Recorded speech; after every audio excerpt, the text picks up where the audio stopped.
Hola amantes de las series. En este video analizaremos y contaremos los eventos que sucederán en el 8º episodio de la segunda temporada de la serie. Este video se ha preparado analizando los tráileres publicados de la serie. Eylul se había enterado por Sayya de que el riñón robado estaba en Merkan y de que la persona que la abandonó a la muerte era Haidar, es decir, el padre de Merkan. Además, Eylul pensaba que su hermano Ates, que sabía de todos estos hechos, se había aliado con los enemigos. Mientras Ates y Merkan estaban en el jardín, Eylul se acercó a ellos y les preguntó: ¿a Haidar el padre de Merkan? Ates y Merkan entraron en pánico y se sorprendieron ante esta pregunta repentina. A Merkan le empezaron a correr lágrimas por los ojos. De Ates y Merkan no llega ninguna respuesta. Ates intenta calmarla diciendo: Eylul. Eylul le dijo a Ates: no te acerques a mí. ¿Por qué no responden? Merkan no puede mirar a Eylul, tiene la cabeza baja. Eylul le dijo a Merkan: para que tú vivieras me tiraron a la calle como a un animal. Por tu vida a mí me hicieron algo peor que la muerte, prácticamente me enterraron en una tumba. Y ocurrió lo que ocurrió. Eylul dijo a Eylul como la responsable de todo lo ocurrido. ¿Era esto correcto? Ni siquiera se menciona el nombre del verdadero culpable, Haidar. Merkan empezó a llorar con hipo y le dijo a Eylul: puedes enfadarte conmigo todo lo que quieras, pero desde que me enteré de este hecho estoy en un gran tormento. Te juro que si lo hubiera sabido, si hubiera podido detener a mi padre, de ninguna manera habría querido estas cosas. Eylul no le importa el llanto tan profundo con hipo de Merkan, le dio una sola respuesta y le dijo: tú me robaste mi infancia, mi vida. Cuando Eylul les preguntó por qué viví estas cosas, Merkan dijo: no tengo ninguna solución hacia ti, lo que pasó pasó, tengo remordimiento de conciencia, pero no soy culpable. Quien quedaba en turno estaba Ates, que debía recibir el regaño. Eylul dice las frases de su rabia de forma tan dominante que la persona frente a ella ni siquiera puede responder. Eylul le dijo a Ates: tú sabiendo estas cosas te casaste con Merkan, te casaste con la hija del hombre que arruinó a tu hermana. Las preguntas de reproche quedan sin respuesta por parte de Ates. Eylul le dijo a Ates: ¿dónde está la venganza que juraste? Si realmente me hubieras querido no habrías hecho estas cosas. Ustedes mirándome a los ojos me dijeron mentiras, no se avergonzaron. Ni de Ates ni de Merkan llegó una respuesta lógica. Eylul, de forma enfadada, se alejó corriendo de allí. Merkan está en grado de desmayo porque está tan triste. Merkan le dijo a Ates: por favor corre detrás de Eylul, yo estoy bien, me preocupa que ella se haga daño a sí misma. Sayya, que observa esos minutos con placer, se deleita con que los dos hermanos se vuelvan enemigos el uno del otro. Pero ¿cuál era el interés de Sayya en este asunto? Sayya es aislar a Eylul y mostrarle que su verdadera amiga es ella. Así Sayya podrá quedarse en la mansión e incluso podrá beneficiarse de la herencia que le quede a Eylul. Este es el plan largo de Sayya. Eylul ha escapado, corre rápido por la calle mientras Ates va detrás de ella.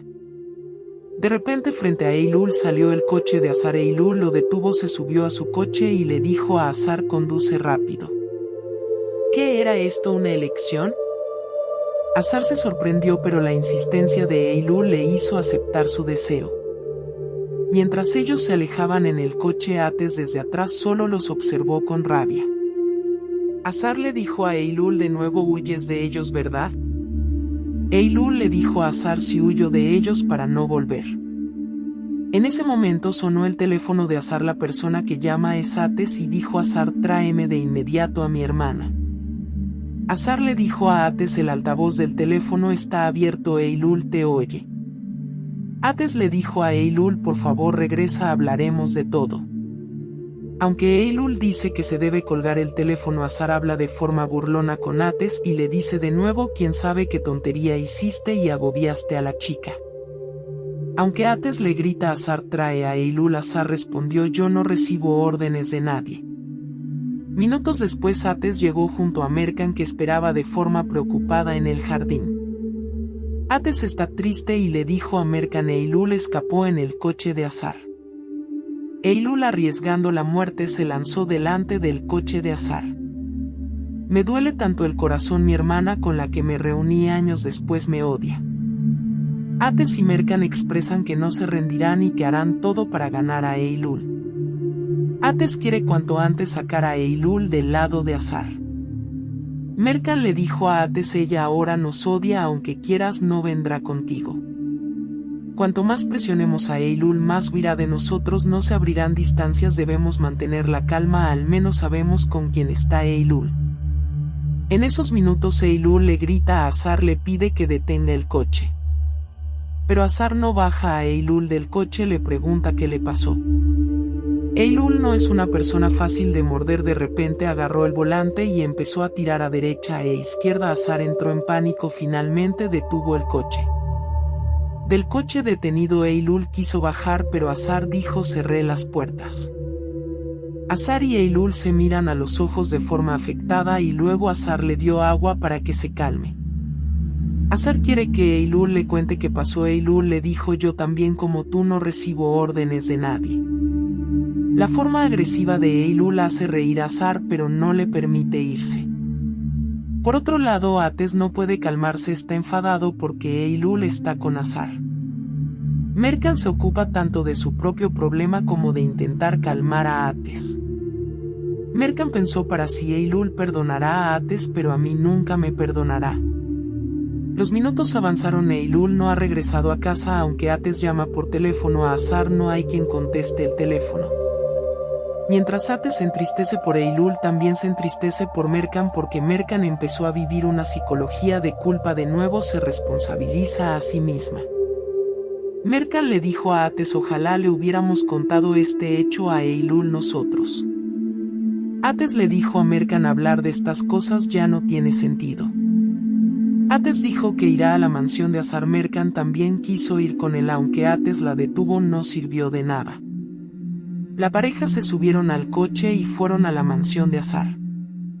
Por otro lado, Azar ha llevado a Eylul a la orilla del mar para que se calme.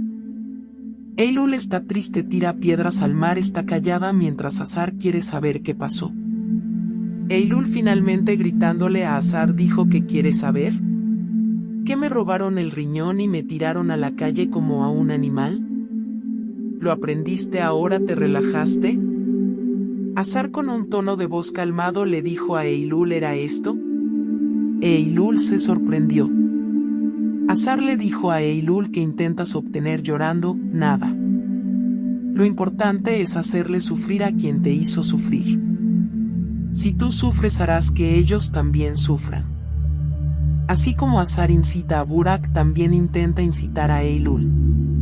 El objetivo de Azar es hacer que Eylul se vengue de ellos. Azar parece bastante experto en el tema de la incitación. Eylul no respondió, quizás le dio la razón a Azar. Cuando Azar le preguntó a Eylul: ¿irás a la mansión? Eylul le dijo: ¿que cambia esto? ¿Quién me devolverá los años perdidos? ¿La Eylul que se pensaba buena se convertirá en una vengadora insidiosa? La continuación en la parte 2.